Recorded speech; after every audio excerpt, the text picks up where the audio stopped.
van llegando de a dos, una sola ilusión, con la certeza de querer servirle a Dios.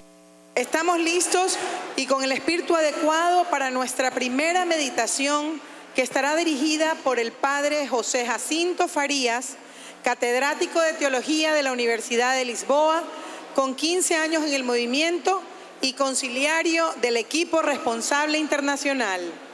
En las pantallas podemos leer el pasaje del Evangelio de Juan, capítulo 15, versículo 16, el cual será el hilo conductor durante todo nuestro encuentro.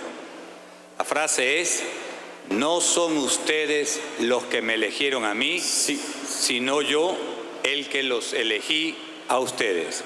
Recibamos con un aplauso al Padre Farías.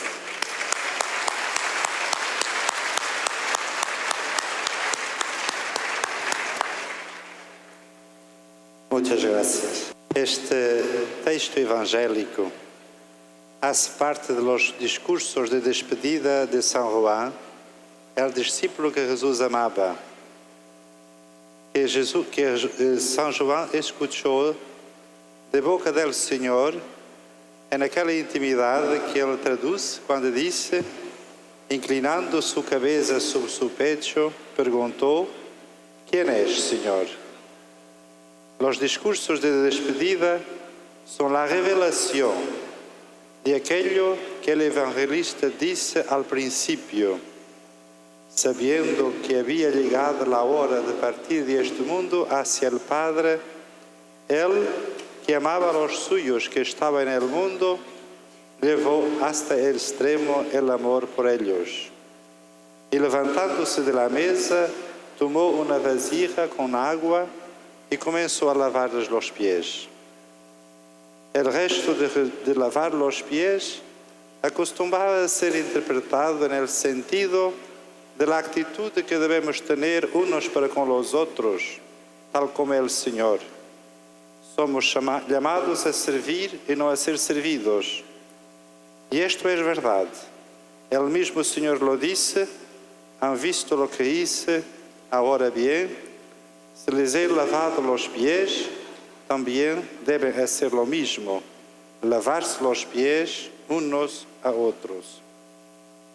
Un día hubo una discusión entre los apóstoles sobre cuál de ellos sería el mayor en el reino de los cielos. Ellos pensaban que el reino que Jesús anunciaba cumpliría las promesas de Dios acerca de la restauración del reino de Israel, que había sido desechado después del primer exilio para Siria, cuando todas las tribus habían sido dispersas y desaparecieron, habiendo quedado apenas la tribu de Judá.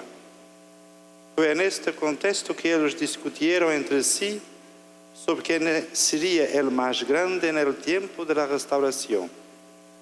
Jesús aprovecha para decir que en el reino de Dios, quien quiere ser el más grande debe convertirse en el más pequeño. Quien quiere ser el mayor debe convertirse en el menor. Quien quiera mandar debe servir, pues así es el modo de ser y de vivir de Jesús, el Hijo del Hombre, que no vino para ser servido, sino para servir y dar vida en rescate de todos. Pero podemos preguntarnos, ¿qué servicio es ese al que Jesús se refiere? La respuesta es clara. Para Jesús, servir es dar la vida en rescate de todos, porque todos estaban perdidos, tanto política como moral y espiritualmente. Jesús no se interesa mucho o casi nada por la liberación política. Da a César lo que es de César y a Dios lo que es de Dios. El rescate que Jesús viene a hacer es con respecto a la esclavitud del demonio y del pecado al que los hombres estaban y están sujetos. Servir como vocación apostólica es dar la vida por rescatar el hombre del pecado, del demonio, de las perdiciones de las propias vidas que están siempre amenazadas de muerte. La misión de los discípulos en general y de los apóstoles en particular es ser servidores del reino de Dios para que Dios sea verdaderamente el Señor. Jesús lava los pies a los discípulos al comienzo de la última cena para mostrar a los apóstolos, con un ejemplo práctico, cómo es que ellos se deben comportar los unos en relación con los otros. Quien quiere ser el Señor, sea siervo de todos y lave los pies de todos. Sin embargo, más allá de este sentido, el lavado de los pies es más que un simple gesto de humildad y de hospitalidad, como era costumbre entre los judíos y muy particularmente en la celebración de la Pascua, en la cual estaba prevista una ablución, un lavado ritual de las manos. El gesto del lavatorio de los pies contiene en sí mismo un gran misterio, que es revelado en la respuesta que Jesús da a San Pedro, que se negaba a dejar que Jesús le lavara los pies. Nunca me lavarás los pies. Pero Jesús insiste, si yo no te lavo los pies, no tendrás parte conmigo. Es entonces que Pedro entiende y responde, si es así, entonces no solo los pies, sino también la cabeza. Esto quiere decir que era preciso que Jesús mismo purificara a los apóstolos. Al inicio de la celebración pascual, la última que él iba a tomar con ellos, para que ellos pudieran participar en su intimidad, representaba también en el gesto del discípulo predilecto que en el transcurrir de la cena reclinó su cabeza sobre el pecho de Jesús.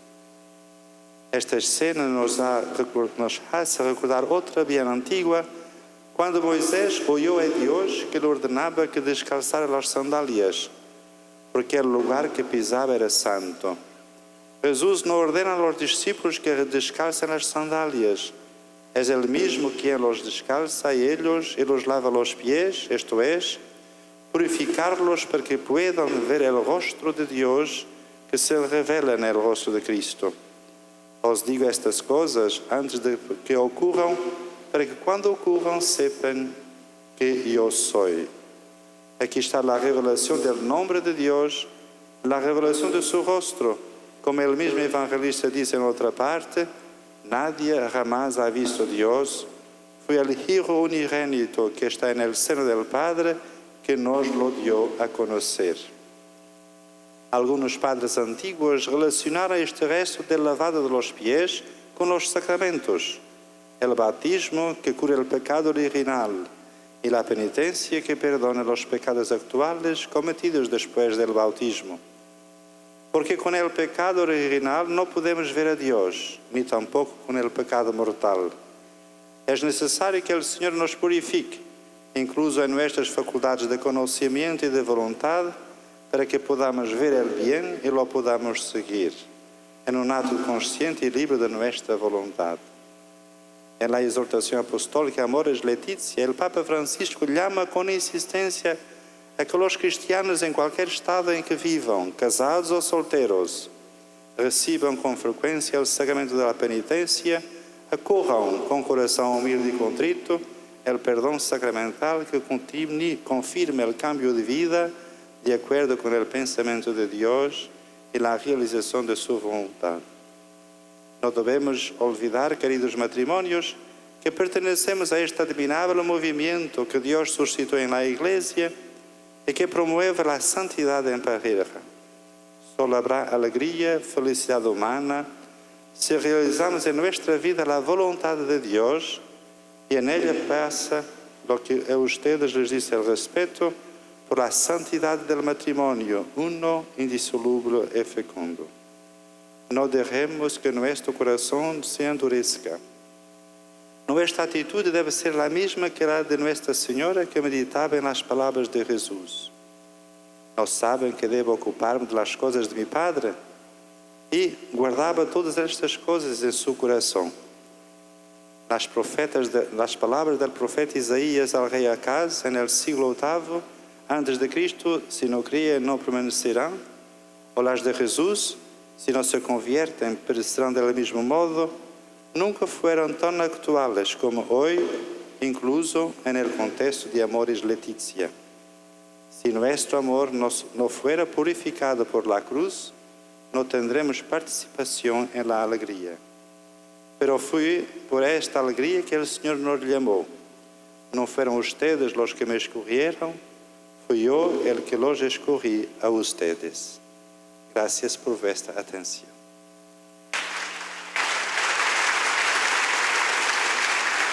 Hijos de Nuestra Señora, mostrándole al mundo que hay amor de Dios de sobra.